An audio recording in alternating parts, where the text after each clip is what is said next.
In just one moment, we're going to be catching up with the people in Yarra Bay, the Save the Bay coalition. You will have heard about the state government and the Port Authority of New South Wales looking to build a third terminal there.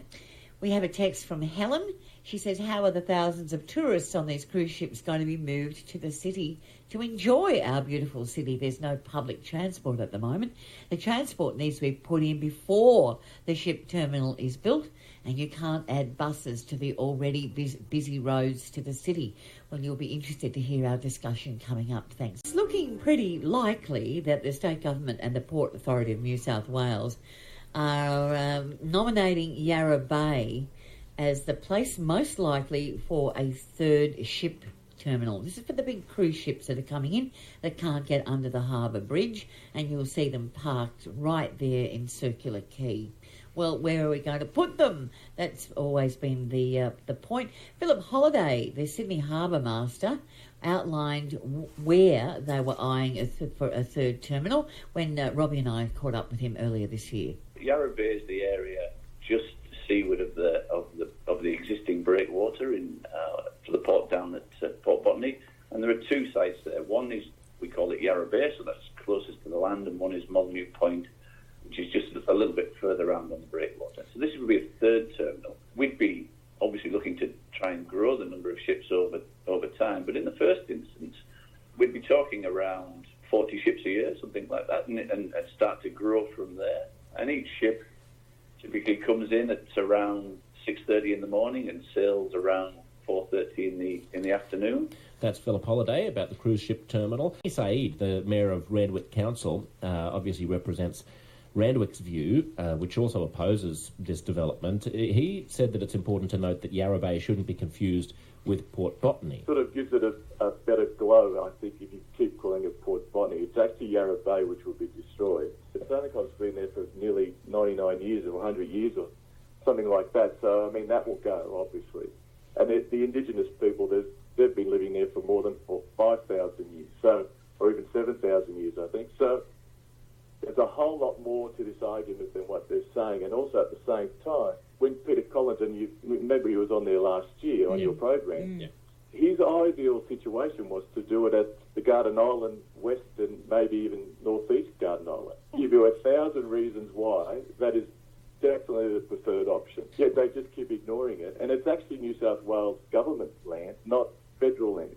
Well, we certainly do need a new cruise ship. There's a story around today saying that because the Australian dollar is so low at the moment, we've had a massive jump in US visitors to New South Wales. They are up 7%, or 33,000 people to about 522,000, and they're spending on average about $5,200 per trip.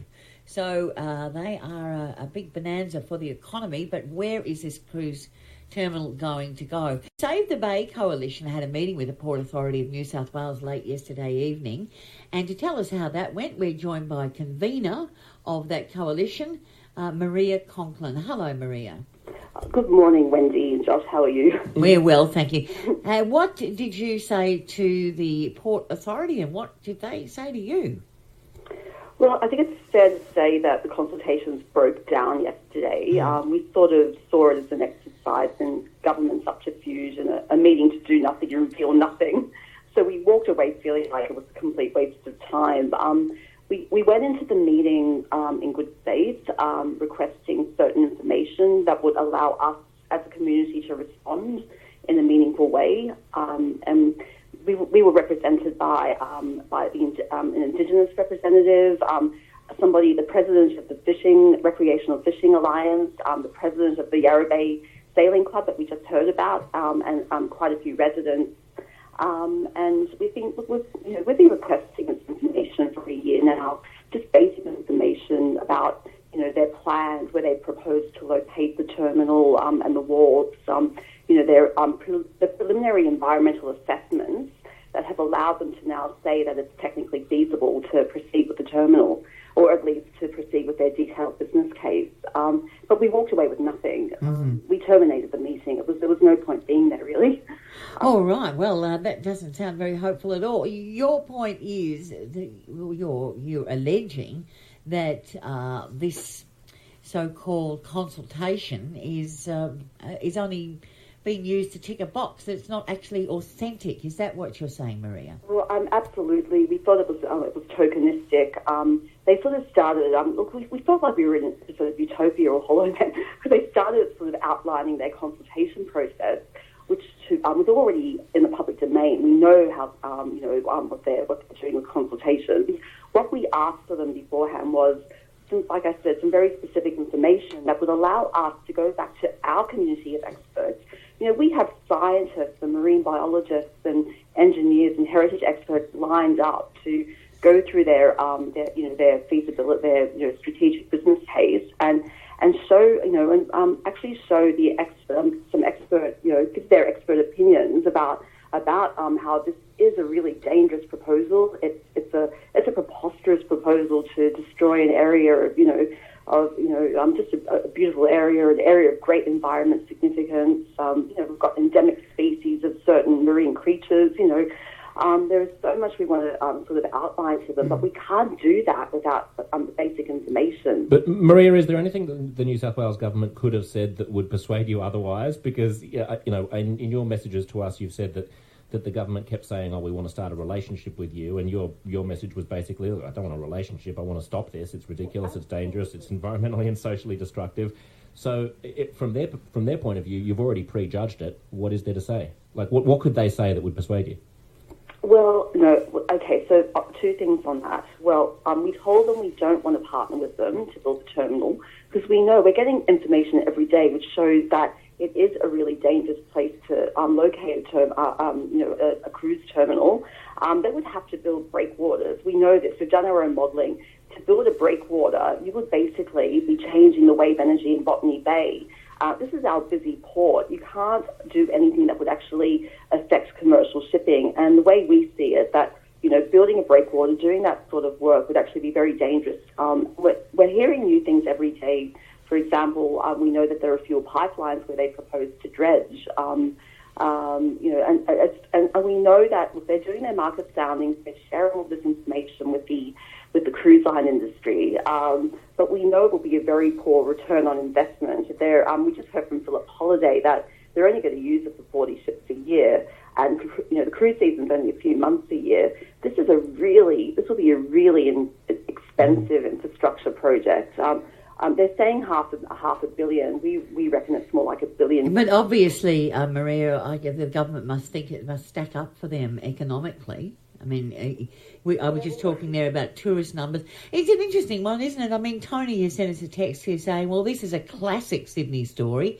The city desperately needs something, but no one wants it in their backyard. Where is the ideal spot, do you think? Well, okay, so it would actually help if they released the information about, they did a cruise development plan, and they had a cruise industry reference group that looked at 14 sites around Sydney and New South Wales. That was never made public. So how can we as a community actually do a cost-benefit analysis and look at where the best location is and where the best cost-effective location would be if they don't release that information? So what we're saying is release that information. Let's, as a community, look at where the best options, where it should be located. And just another point, we do know that the communities of Wollongong and Newcastle are screaming out for a development like this. And they've gone public saying that. Don't want to pit, and we don't want to pit one community against another. That's the other thing. Like we're just basically trying to show that Yarra Bay is a terrible option. All right. We'll leave it there then. Well, thank you very much, Maria, for joining us. Thank you so much. Thanks, Maria. That's Maria Conklin, the convener of the Save the Bay Coalition. We should note that we put in a request to chat with the Port Authority. They said they might be available to come on later in the week to make their case for Yarra Bay. I mean, Wendy, when we talk about the possibility of this being relocated to Wollongong or Newcastle instead. If there are transportation problems to getting cruise ship passengers from Yarra Bay into downtown Sydney, I don't see how that's ameliorated by sending it to Newcastle. Well, that's right. Every time we talk about this too, people bring up Garden Island, but you'll remember that idea was scuppered by the former Prime Minister Malcolm Turnbull.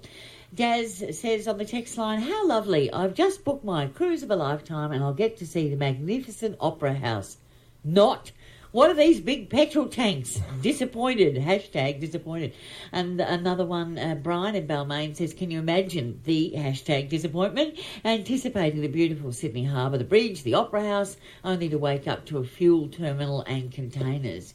It's a difficult one. We'd love to hear from you what you think the solution might be. 1300 222 702 is our number, or you can text on 0467 922 702.